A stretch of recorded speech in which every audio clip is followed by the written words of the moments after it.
Halo great people, dimanapun Anda berada, jumpa lagi di Liquid, ngobrolin lika-liku investasi dan reksadana. Nah, great people, seperti diketahui BNI AM ini belakangan ini lagi gencar-gencarnya mendorong reksadana indeks, dan baru-baru ini juga barusan launching menerbitkan reksadana indeks Pevindo Prime Bank yang sebelumnya sudah didahului dengan iGrade. Oke, dan bersama kita kali ini kita kedatangan tamu spesial, Mr. atau Mas Bro Kevin dari Product Management BNI AM. Selamat siang Mas Bro. Selamat siang Pak Hin. Pak Hin apa kabar? Sehat, alhamdulillah. Gimana kabarnya? Kabar baik Pak Hin. Pak Hin gimana kabar? Apakah puasanya lancar? Oh, alhamdulillah lancar. Seger, sehat lah. Iya, Pak. Walaupun olahraga agak berkurang ya. Dan Mas Bro gimana? Katanya kan rajin olahraga tiap pagi. Iya, saya tetap olahraga Pak. Meskipun ya teman-teman yang lain puasa, saya biasa jalan lari itu rame, sekarang sepi, tapi saya tetap semangat Pak Hin. Oke, mantap. Ini sore sekarang nyari makan nggak susah kan? Selama Cari puasa makan, ini? iya sebaliknya Pak, sangat-sangat gampang karena nggak ada yang antri. Iya, sekarang memang kalau dulu tuh kan cari makan saat puasa tuh kan agak susah ya. Susah, benar, sekarang kan udah toleransi lebih bagus lah ya sekarang. Betul, ya, Pak. nggak seperti dulu lagi. Trafiknya menurun. Ya, gitu. Dan sore cari takjil juga ikut. Nah, itu baru perbedaannya Pak Hin. Takjil kita cari takjil justru rame Pak Hin. Jadi kayak saya harus berjuang dapat takjil juga. Saya bisa datang lebih awal kan? Betul Pak Hin. Tapi harus pulang kantornya lebih Iya, awal. betul. Oke, Mas Kevin, mari kita lanjut ngomongin yang agak serius nih. Tadi kan kita Siap. walaupun puasa-puasa serius dikit nggak apa ya? Ya. Oke, nah kita pengen tahu nih gimana sih ceritanya mengenai reksadana indeks atau family index nih. Apa yang melatar belakangi pembentukan family index? Ini kira-kira kebetulan atau by strategic gitu? Oke, next question Pak Hin. Jadi sebenarnya kalau kita lihat ya, secara big picture dulu nih Pak Hin. Jadi waktu itu kita lihat tren di US, di Amerika, di global dan lain sebagainya, itu ada yang namanya shifting dana kelolaan. Jadi yang sebelumnya khususnya untuk equity, saham, itu reksadana saham yang pengelolanya aktif, dana kelolanya mulai turun. Setelah kita melihat data dan lain sebagainya, larinya kemana sih? Larinya tuh ke reksadana indeks atau reksadana dengan pengelolaan pasif. Iya. Kita teliti lebih lanjut kenapa hal tersebut terjadi, karena kalau kita lihat secara garis besar ada 3 faktor. Jadi yang pertama fee-nya murah. Kalau mau dibilang ini dalam kasus MEV ya, manager fee investasi, itu reksadana indeks kurang lebih maksimal 1% atau bisa di bawahnya. Sementara kalau reksadana saham yang actively managed sama manajer investasi itu bisa 3%. Jadi Pak Hin bayangkan ada fee-nya itu, yes, MEV-nya. MEV-nya. Oke. Jadi Pak Hin bayangkan ada spread sekitar 2%. 2% sendiri kan itu cukup besar kan. Apalagi kalau kita tahu 2% itu setara return deposito Pak Hin. Oke. Itu poin pertama, jadi fee-nya. Tapi kalau dari sisi return kan lebih tinggian yang naked saham kan daripada yang indeks. Good point Pak Hin. Jadi sebenarnya kalau poin kedua nih, saya masuk ke poin kedua dulu. Itu ada namanya transparansi. Transparansi. Jadi kalau teman-teman mungkin tahu kalau reksadana saham dia cenderung hanya menampilkan top 10 alokasinya saja. Jadi kalau misalnya teman-teman investasi di reksadana saham, teman-teman pengen tahu isinya apa aja sih, teman-teman cuma bisa lihat 10 besarnya aja. Oh, yang di fund facts itu 10 besar itu aja 10 ya. besarnya aja, Pak. Tapi kalau di reksadana indeks, karena memang indeks, teman-teman bisa lihat seluruh isi portofolionya. Oke, jadi kalau misalnya indeks 30 ya seluruh 30 itu udah kita bisa tahu benar, ya Pak. apa aja gitu ya. Bahkan dengan bobotnya, Pak. Jadi ada transparansi yang benar-benar jelas di situ. Itu poin kedua. Nah, poin ketiga yang menjawab pertanyaan Pak Hin dari segi return. Nah, sebenarnya Pak Hin kalau kita analisa dan kita lihat lagi lebih dalam, return reksadana indeks dibandingkan dengan reksadana saham yang actively managed itu sebenarnya cenderung outperform untuk reksadana indeks dalam beberapa periode. Oke. Let's say saja nih Pak In, kalau kita mau bilang tadi Pak In sudah singgung soal reksadana indeks Pevindo Prime Bank. Secara tahun lalu Pak In itu tuh kurang lebih returnnya sekitar 15%. Lebih tinggi dari ISG. Dan kalau mungkin Pak In bisa lihat di fund facts atau mungkin di reksadana saham yang ada di Indonesia, itu kinerjanya lebih baik Pak In dibandingkan dengan reksadana itu sendiri. Dengan saham itu sendiri. Lebih baik dengan reksadana saham yang yang lain. Jadi 3 poin itu Pak In kita coba ringkas bahwa ya sebenarnya dari segi return reksadana saham, reksadana indeks saham juga outperform reksadana saham yang dikelola secara aktif. Jadi ya kita melihat bahwa ini sebenarnya ada potensi dari segi return dari segi transparansi dan juga dari segi fee yang menarik bagi investor. Jadi gitu sih Pak Hin. Kalau dari segi lonjakan pergerakan harganya gimana antara reksadana saham dengan indeks? Ya, good point Pak Hin. Jadi sebenarnya kalau dari segi NAV dan lain sebagainya kalau kita lihat sih sebenarnya kan reksadana indeks pasti cenderung akan mengikuti indeksnya tersendiri. Kalau kita lihat sendiri dari standar deviasi nih Pak Hin, kita mungkin bahas melalui resiko nih ya. Sebenarnya resiko antara reksadana saham dengan reksadana indeks cukup jauh Pak Hin. Dimana di sini kalau Pak Hin bisa lihat IDX 30 nih misalnya, standar deviasi 3 tahunnya itu sekitar 13%-an. Kalau reksadana saham yang actively managed itu bisa di atas itu. Jadi mungkin kalau Pak Hin bilang bagaimana perbedaan harga dan sebagainya, lonjakan harganya ya bisa dibilang lebih berisiko reksadana saham sebenarnya dibandingkan reksadana indeks saham. Jadi kita investasi saham langsung itu udah berisiko, kemudian di investasi reksadana saham itu udah diturunin resikonya. Untuk indeks lebih turun lagi ya, lebih terkontrol lagi ya. Jadi keren. Iya Pak. Nah,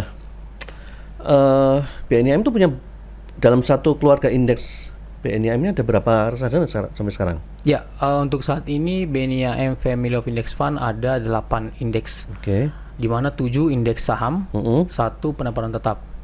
Jadi kalau mungkin saya sekalian spill sedikit ya Pak. Jadi ada 7 indeks saham itu ada DX30, itu 30 saham ya, 30 saham di mana berisikan perusahaan dengan high liquidity, it means transaksinya liquid, terus punya market cap yang tinggi, market cap yang besar, let's say mungkin di atas 50 triliun dan lain sebagainya, dan juga good fundamentals. Itu yang pertama. Yang kedua ada ADX Growth 30. Similar dengan ADX 30, cuma di sini ada tema growth-nya. Jadi mungkin proses screeningnya dia lebih menitik beratkan net profit sama pendapatan tetap. Apakah dia ada growth atau pertumbuhan dalam beberapa tahun terakhir. Dilihat dari PE ratio juga dan juga dari net profit dan lain sebagainya. Yang berikutnya ada ADX High Dividend 20 Pak. ADX High Dividend 20 seperti namanya high dividend. Jadi ini tentunya saham-saham yang berisi dividen yield yang tinggi. Dan 20 ya. Dan 20 ada 20. 20 stocks saja ya. 20 stocks ada 20 saham. Dia bagian dividen konsisten 3 tahun ke belakang dan dividen yield tertinggi Pak. Kalau mungkin kita sedikit spill ya, kalau kita cari data di Bloomberg, analis dan sebagainya, itu dividen yield-nya di atas deposito. Jadi sangat-sangat menarik dibandingkan deposito dan lain sebagainya. Yang keempat ada Srikahati Pak. Ini kita baru launching ke Januari juga tahun lalu 2023. Seperti namanya ya, mungkin teman-teman tahu Srikahati. Sri itu means social responsible investment. Kehati akan Ekaraban Hayati. Jadi kita kerjasama dengan IDX dan juga Kehati. Sahamnya sekitar 25 berisikan saham-saham yang menerapkan prinsip ESG yang tinggi. Jadi teman-teman bisa tahu lah perusahaan-perusahaan yang punya GCG baik, perusahaan-perusahaan yang peduli lingkungan, perusahaan-perusahaan yang istilahnya punya bisnis tidak merusak lingkungan. Dan energi berkelanjutan ya. Yes, benar Pak. Jadi masuk dalam indeks seperti itu. Yang berikutnya ada Sharia Growth. Sharia Growth seperti namanya growth, dia mirip sama ADX Growth 30, tapi di sini perbedaannya adalah dia khusus untuk syariah. Ini berapa saham nih? Sharia Growth 30 juga ya. Yes. Terus ada iGrade. Ini iGrade kita baru launching. iGrade ini dia screeningnya awal dari Pevindo. Jadi sedikit spill, Pevindo itu perusahaan pemeringkat utang efek. Jadi kayak let's say suatu perusahaan punya utang di Pevindo akan rating itu. Jadi ratingnya dari dari D, C hingga AAA. Jadi semakin tinggi, semakin mendekati A itu semakin bagus. Artinya perusahaan itu memiliki kemampuan membayar hutang yang baik. Jadi secara garis besar iGrade itu perusahaan dengan yang memiliki kemampuan membayar hutang yang baik Pak. Ditandai dengan dia punya high profit yang tinggi dan punya balance sheet yang kuat. Yang berikut ada Prime Bank yang tadi kita sudah bahas. Jadi memang ini produk baru kami. Jadi kebetulan isinya 10 dan mostly semuanya itu kalau ini pasti bank ya. Kalau iGrade tadi macam-macam. Bermacam-macam. Ada tapi bank titik juga. Beratnya dia apa iGrade tuh? iGrade mostly kan kemampuan bayar utang apa? Mostly juga manufacture atau apa ya? Mostly masih di bank juga. Masih bank juga ya. Yes. Jadi kemampuan membayar hutang dalam artian bahwa balance sheet-nya kuat. Oke, Balance maksudnya sheet-nya itu kuat, ya. dan punya high profitability yang tinggi. Tadi prime bank ya Pak. Jadi prime bank ada 10, yang 10 isinya perbankan semua. Jadi teman-teman bisa lihat tuh dalamnya ada 10 perbankan, dan berani jamin pasti teman-teman semua tahu perbankan yang ada dalam itu semua siapa aja. 10 besar di Indonesia 10 lah ya. besar ya, big banks lah. Dan berikutnya tadi ada short duration bond index. Itu yang pendaparan tetap. Oke, Jadi satu-satunya ya? Iya, Satu dari 7 itu ya? Betul, Oke, Pak. Isinya itu ada FR101, FR90, dan FR86 kalau misalnya saya tidak salah sebutkan. Short Jadi duration berarti ini yang tenornya pendek atau sudah mau jatuh tempo pendek gitu ya? tenornya pendek, tapi jatuh temponya let's say 3 hingga 5 tahun ke depan. Oke. Tapi berarti kan ini kalau yang existing ini udah mau jatuh tempo, berarti ditukar lagi atau gimana? Nanti akan ada rebalancing. Rebalancing lagi ya? Iya, benar. Oke, pokoknya tenornya selalu dijaga seputar 3-5. Betul. Oke. Continue. Oke. Mungkin ya kurang lebih seperti itu Pak Hin. Kita ada 8 indeks, 7 saham, dan 1 pendaparan tetap. Oke, nah mungkin sedikit mengulik masalah dapur nih. Boleh Pak. Gimana sih ceritanya kok bisa come up to mau IDX 30, mau Povindo Prime Bank atau iGrade atau yang high dividend tuh kira-kira awalnya gimana ya? Proses pencariannya seperti apa itu Mas Bro? Mungkin bisa diceritakan secara singkat gitu. Oke, mungkin ini dalam konteks bagaimana investor memilih ya Pak ya. No. Bagaimana you sebagai di product development itu, Ya. Kita kayaknya kita perlu menerbitkan ini karena apa gitu. Oke. Jadi ya mungkin mirroring ke yang pertanyaan pertama ya. Mungkin mirroring ke pertanyaan pertama. Jadi sebenarnya tuh kenapa kita buat ini? Jadi sebenarnya untuk menjawab kebutuhan investor Pak. Oke. Kita pengen membuat ekosistem yang tadi Pak Hen sudah singgung ke depan yang namanya BNIM Family of Index Fund. Jadi goalsnya adalah kita pengen membantu investor dalam mencapai investment goals mereka melalui indeks yang kita punya. Idenya adalah semua indeks yang kita punya itu bisa mencakup all market cycle yang ada di Indonesia. Jadi kayak saya mau kasih contoh, saya misal kan ada beberapa siklus ekonomi di Indonesia nih Pak ya. Boleh bilang ada peak, ada decline, ada expansion, ada decline yang sampai benar-benar decline dan lain sebagainya.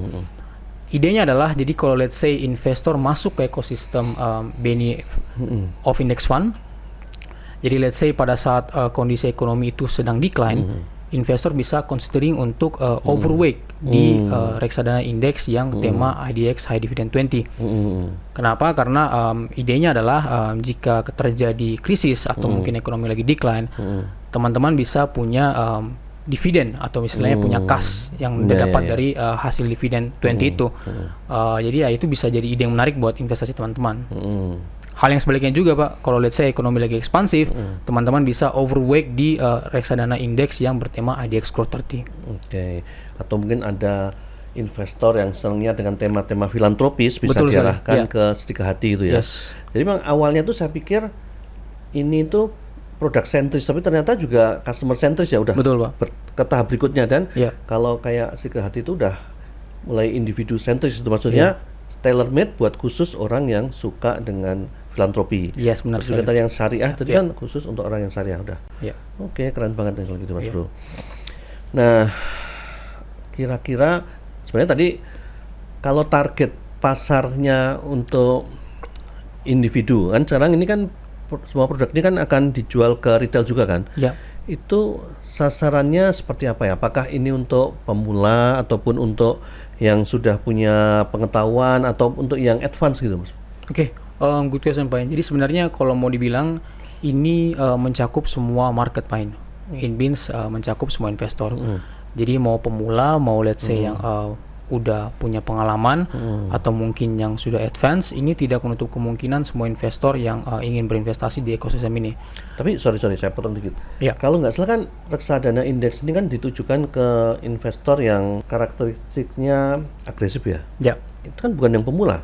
Oke, good point Pak. Jadi sebenarnya di sini mungkin kita tekankan pemula ya. Pemula dalam artian tidak semua investor pemula itu tidak harus berinvestasi di aset yang punya risiko tinggi. Nah, ini jadi menarik mungkin sekali di sini nih. yang saya mau tekankan adalah sebenarnya saya sebagai investor pemula saya juga punya hak untuk mendapatkan sedikit resiko dan sedikit return yang lebih tinggi. Sebenarnya gini Pak Hin, kalau kita bicara soal high risk high return, sebenarnya mungkin risknya lebih tinggi di reksadana saham. Karena kan sebenarnya actively managed dan tolak ukurnya sedikit berbeda dibandingkan dengan indeks. Kalau indeks kan kita ngacu ke indeks saja dan lain sebagainya. Yang di sini mau coba kita bilang adalah pemula juga bisa di reksadana indeks. Tapi dalam artian bahwa kita kan punya ekosistem yang banyak. Kita punya ekosistem beberapa tema indeks. Jadi goalsnya adalah investor itu bisa mulai dulu dari indeks yang let's say punya resiko yang rendah. Yang paling rendah. Kalau mau dibilang di sini resiko yang cukup rendah itu ada pada IDX 30. Dia adalah core dari suatu indeks. Oke, ini ibunya indeksnya Yes, ya. mother of Family index ini fund lah. mother of. Yes, benar Pak. Oke. Jadi di situ ide dari semua family of index fund BNIM. Jadi di situ kalau dilihat returnnya mungkin tidak semaksimal high dividend dan juga prime bank, tapi kalau dibandingkan secara resiko memang resiko mereka lebih tinggi. Tapi secara resiko yang less volatile IDX 30 cenderung less volatile dibandingkan yang lain. Jadi sebenarnya kalau mau dibilang pemula ya bisa masuk aja. Tapi at least memang mungkin resikonya lebih tinggi dibandingkan dengan pasar uang, pendapatan tetap. Tapi kalau mau dibilang berdasarkan indeksnya lagi kita kulik lagi, IDX 30 it's a good choice lah buat mungkin untuk pemula yang mau melangkah lebih lanjut, mencoba resiko yang lebih tinggi gitu ya. Betul, benar sekali Pak. Ya. Good people, memang awalnya itu saya tuh pikir bahwa pemula itu pasti mainnya yang aman-aman dengan yang low risk. Tapi ternyata menurut Mas Kevin, pemula juga bisa in certain step gitu mencoba ke resiko yang sedikit lebih tinggi tapi lebih termanage ya risikonya ya. Nah itu bisa dengan indeks ya. Tapi dalam mungkin a certain amount ya, bukan yang alokasi yang besar ya. Konsentrasi dia mungkin masih yang di low to moderate itu kali ya, pemula gitu ya. Oke, menarik sekali Mas. Nah dari family ini 8 ini boleh dibantu nggak diurutkan, diinfokan ke good people semua dari yang less risk karena nggak ada risiko yang nol kan, yang paling rendah sampai yang paling tinggi urutannya gimana? Oke Pak, mungkin kalau mau dibilang ya, kita di sini berdasarkan mungkin standar deviasi ya. Mungkin kita sempat melakukan analisa dan lain sebagainya. Dari less risk itu paling pertama ada di IDX 30. IDX 30. Ya, itu untuk yang saham dulu ya Pak. Jadi sebenarnya kalau mau boleh saya bilang sebelum IDX 30 itu ada short duration. Karena bagaimanapun nature-nya adalah fixed income. Fixed income sendiri dari segi harga dan lain sebagainya tidak terlalu volatile dibandingkan dengan saham. Berarti short duration dulu ya. Yes, lalu IDX 30. Supaya nggak terkaget-kaget dia ya. Betul, Pak.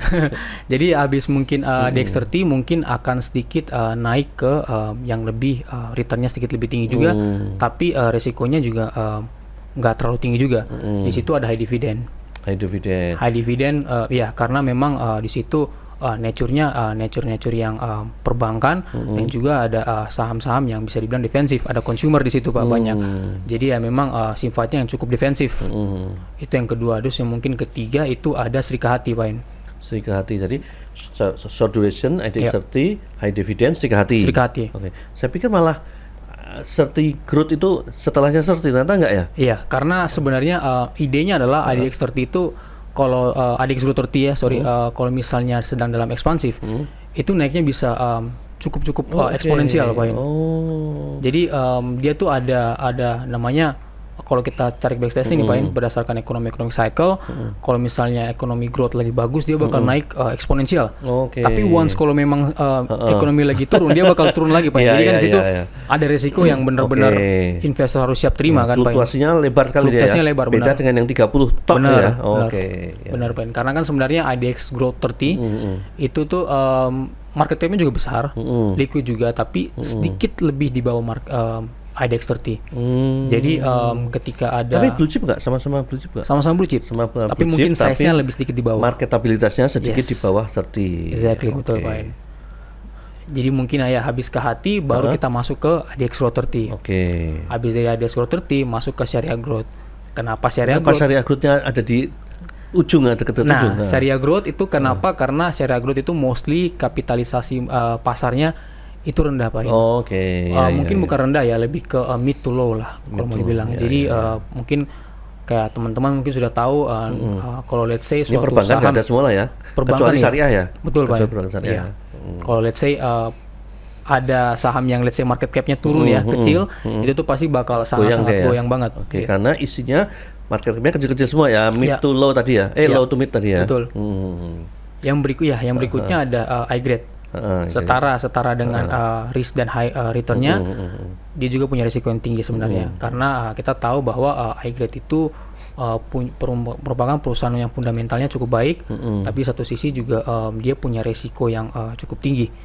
Risikonya itu bisa dibilang ada banyak inilah Pak Hen, saham-saham yang dalam tanda kutip juga less liquid di situ sebenarnya. Less liquid tapi dia blue chip. Tapi investment grade. Bener. Bahkan investment grade-nya tuh A-. Oh, A-, jadi paling pinggir rendah. jurang ya istilahnya. Benar Pak. Jadi kepleset dikit masuk jurang kan ya. Kita melihat di situ ada sedikit resiko lah di situ Pak. Jadi kalau mungkin teman-teman bisa lihat itu bisa consider sebagai resiko juga. Lalu yang terakhir ada prime bank Pak. Kenapa prime bank? Ya isinya cuma 10. Isinya cuma 10. Itu yang paling volatile ya mungkin. Paling volatile banget. Kalau dilihat satu goyah paling 9 pengaruh ya. Benar, karena itu gajah-gajah semua ya. Benar banget Pak. Teorinya Pak udah mantap nih. Jadi ya emang kurang lebih seperti itu. Prime bank dia resikonya tinggi, tapi returnnya juga tinggi. Oke, nah ini kan dalam family index ini walaupun satu keluarga, tapi kan acuannya beda-beda ya. Ada yang Bursa Efek, ada yang Povindo, ada yang Serikahati. Nah, ini kenapa kok memilih macam-macam bapak ibunya satu kan? Bapaknya beda-beda ini. Itu kira-kira kenapa? Iya, jadi sebenarnya ini masalah mungkin indeks provider ya Pak ini. Kita kan udah kerjasama dengan IDX, sudah kerjasama dengan Yayasan Kahati, sudah kerjasama juga dengan Pevindo. Sebenarnya simple, kita melihat yang ketersediaan indeks provider yang ada di pasar. Dan memang kalau kita melihat indeks provider yang kita sudah kerjasama ini memiliki reputasi yang baik, dan juga dari hasil indeks yang mereka keluarkan memiliki kinerja yang baik. Ya, jadi memang dipilih kinerja dari indeks yang baik, terbaik lah ya. Kita berikan terbaik untuk para investor ya. Betul Pak. Nah kalau selain 3 ini di Indonesia masih ada lagi nggak kontributor indeks? Iya, good point Pak. Jadi sebenarnya kalau kita lihat ada FTSE ya. FTSE, FTSE itu salah satu indeks provider juga. Mostly itu dia underlying-nya dari luar, offshore lah istilahnya. Maksudnya saham-saham yang diinvestasikan di bursa di luar Indonesia. Itu FTSE. Tapi nanti kalau jadi reksadana dia harus dalam currency asing atau rupiah juga? Dia bisa dalam dolar juga Pak. Itu yang pertama, dan juga ada MSCI Indonesia, Morgan Stanley Capital Internasional. Jadi sedikit spill kita. BNM kan punya ya MSCI, tapi bukan indeks ya. 2 ETF ya. Iya. Mungkin sedikit singgung. Jadi kita udah kerjasama dengan MSCI dalam bentuk ETF. Itu yang pertama XBNI itu tentang secara keseluruhan lah Pak. Itu bisa dibilang IDX 30-nya ETF. Yang satunya dia lebih tema ESG, ESG leaders. Jadi mungkin kalau mengacu ke pertanyaan Pak Hin ya, mungkin kemungkinan untuk saat ini kita coba ada sedikit menangkap ada peluang di pasar, apakah ada, kita mungkin tidak menutup kemungkinan akan membuka indeks baru lagi ke depannya. Dengan mungkin provider yang lain juga mungkin. Betul, ya. Pak, iya. Keren. Kalau kayak itu Standard & Poor or Fitch itu dia nggak bikin indeks? Dia buat indeks sih, mungkin tapi bukan marketnya di Indonesia sih Pak. Karena kita lihat di global itu cukup banyak yang menjadikan itu sebagai acuan indeks, dan memang returnnya well perform banget Pak. Kalau nggak salah ada beberapa media juga yang punya indeks ya, kayak betul. Bisnis atau Business.com, ada juga Infobank. Nah itu kira-kira suatu saat kita akan ke sana juga nggak? Ya, nice question Pak. Jadi sebenarnya kalau untuk ke sana kita nggak menutup kemungkinan, tapi secara pribadi dan juga secara keputusan dari manajemen dan internal kami melihat bahwa kita masih fokus akan family of index fund yang existing untuk saat ini, dimana kami melihat sebenarnya ini masih punya potensi untuk berkembang, makanya kita masih fokus dan gencar-gencarnya memasarkan produk-produk kita yang indeks ini Pak. Oke. Ya menarik juga. Nah kalau dilihat dari prediksi pasar atau outlook untuk tahun 2024 ini, kira-kira ya ini nggak usah di-spill nggak apa-apa, tapi masih ada kemungkinan untuk menerbitkan satu anggota family lagi nggak? Ya mungkin mirroring ke tadi ya Pak. Sebenarnya kalau untuk menerbitkan kita nggak menutup kemungkinan. Kita kemarin sudah beberapa kali melakukan diskusi internal dan lain sebagainya. Konklusinya bahwa kita akan fokus dengan yang ada existing. Yang 8 ini. Betul. Tapi tidak menutup kemungkinan kalau misalnya ada kita dalam melihat perkembangannya diperlukan ya. betul dalam perkembangan diperlukan, dan mungkin apakah kita melihat tren pasar dan tren Ya, tren demand pasar. dari investor Nah, seperti apa, dan betul, kita betul. juga melihat ada indeks provider yang menerbitkan indeks dengan kinerja yang baik dan lain sebagainya, nggak menutup kemungkinan. Tapi sekali lagi kita tetap akan fokus pada yang sudah existing. Ini dulu ya. Nah, mencermati perkembangan pasar di sana ya. Oke. Suku bunga, kemudian kondisi ekonomi Indonesia, kondisi stabilitas politik. Ini dari 8 reksadana indeks ini, yang kemungkinan akan leading yang mana ya tahun ini? Ya, jadi mungkin ini terkait dengan market outlook ya Pak In. Jadi menurut market outlook dari tim kami, jadi sebenarnya kalau kita lihat di tahun ini bakal ada era penurunan suku bunga. Kalau kita lihat patokannya mostly ada di The Fed di US, Amerika Serikat. Sebenarnya kemarin mereka sempat mengeluarkan indikasi bakal menurunkan suku bunga di kuartal pertama. Tapi kenyataannya karena inflasi belum turun sesuai ekspektasi di bawah 2%. Jadi suku bunga masih tetap tinggi. Namun kami melihat suku bunga bakal cenderung turun ke depannya. Let's say mungkin paling cepat ada di first half lah, first half tahun ini. Jadi temanya adalah penurunan suku bunga. Penurunan suku bunga akan ditandai dengan penurunan inflasi dan lain sebagainya. Dan politik Indonesia kemungkinan akan sudah mulai stabil ya, karena Betul, udah Pak In. pemilu berjalan lancar. Ya, Sudah kemungkinan terpilih siapa betul. pemimpin masa depan. Yes. Pasar uncertainty juga mulai berkurang lah ya. Tentunya pasar Walaupun belum optimis. diketok palu. Yes. Itu optimisme pasar kita lihat sudah mulai. Nah, ini dampaknya gimana untuk indeks? Iya, mungkin kalau untuk indeks ya Pak In, mungkin saya lanjutkan yang sebelumnya suku bunga dan inflasi.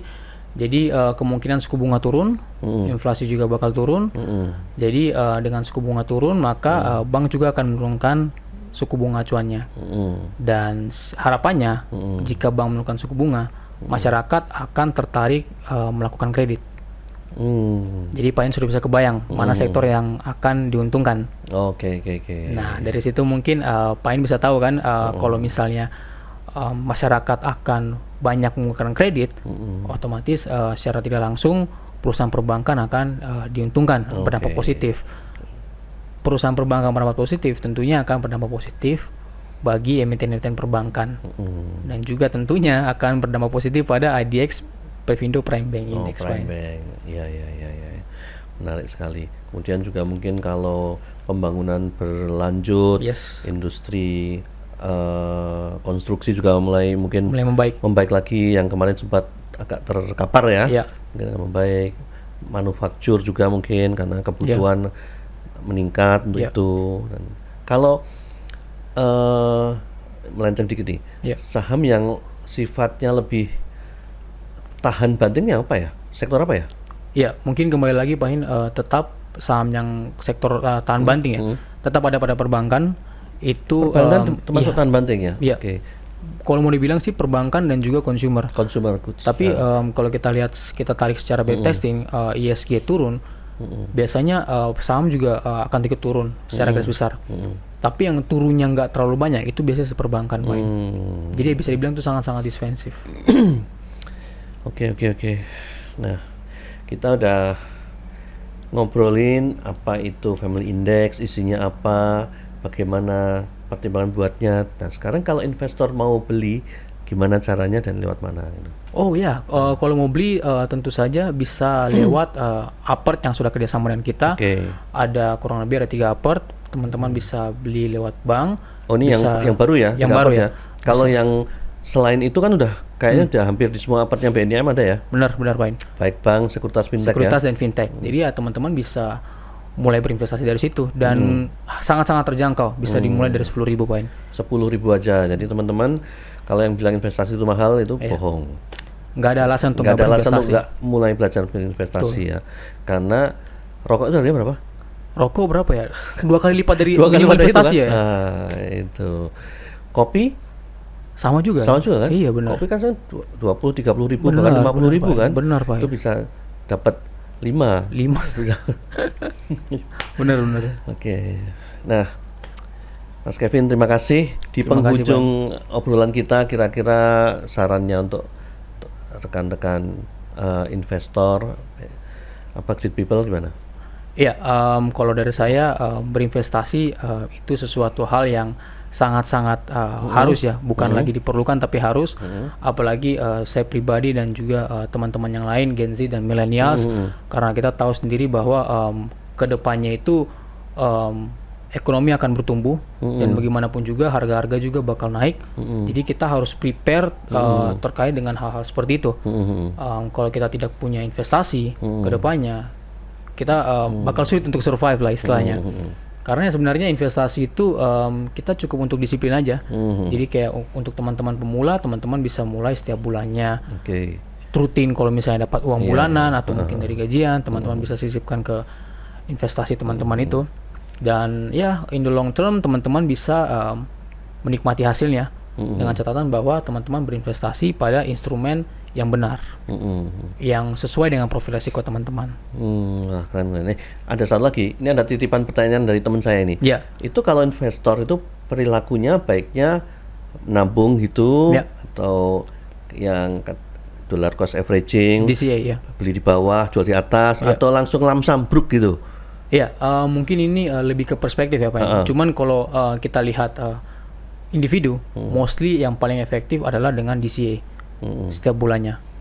Jadi cuman kita nggak tahu kan kapan ini dia paling bawah, kapan atas gitu kan. Yes, idenya idenya adalah kan kita mungkin sebagai pekerja ya. Pekerja dan mungkin ada juga mahasiswa dan sebagainya, dapat income setiap bulannya, teman-teman bisa sisihkan itu. Berapapun itu, berapa persen dari itu ya, nggak pendapatan. usah mikir atas bawah gitu ya. Betul. Jadi nanti dia akan average-nya ya, naturally hedge gitu ya. Betul, Pak. Kadang beli pas bawah, kadang atas gitu ya.